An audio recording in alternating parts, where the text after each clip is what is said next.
Yeah, sa pwesto Parang nyobi pa rin. Yeah. Sa trabaho may kasama akong OG daw. Pioneer kuno, 10 years na raw. Pero bakit ganto? Araw-araw kamote, laging natatambakan. Parang laging sablay ang bote. Pag may rush na taas, biglang natataranta. Para bang first day pa rin, walang nabago sa kanya. Nalilito sa gawaing dapat kabisado na. Isip lumilipad parang nasa ibang planet. Maaga pang umuuwi, hindi man lang nag-endorse. Kami tuloy sumasalo kahit hindi namin course. Pag nagkabulilyaso, ayan na may sinisisi. Pero pag pagmamayabang, 10 years, yan siya daw magaling.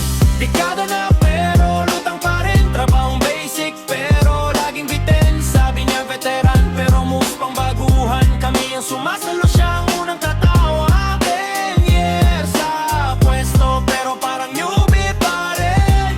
Rap na to para sa'yo, kaibigang laging lutang. Lagi niyang dala ang linyang matagal na ako dito. Pero takbo ng trabaho parang di sumusunod dito. Checklist na simple, laging may kulang. Tapos pag na-check namin, kami pa ang may kasalanan. Magulang, uy, respeto sa tagal pero sana may asenso. Hindi yung puro tagal lang pero kulang sa progreso. Kapit lang kaibigan dito pang bash na banat. Trap lang na may aral, time equal talent at galing sa trabaho. Dekada na pero lutang pa rin. Trabahong basic pero laging bitin. Sabi niya veteran pero moves pang baguhan. Kami ang sumasalo, siya ang unang tatawa. 10 years sa pwesto pero parang newbie pa rin.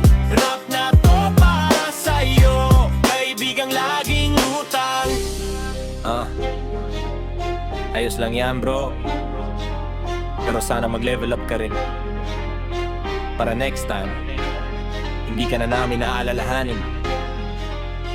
10 years men o bago, pantay tayo sa laban. Pero sana naman, trabaho mo, huwag mong takbuhan.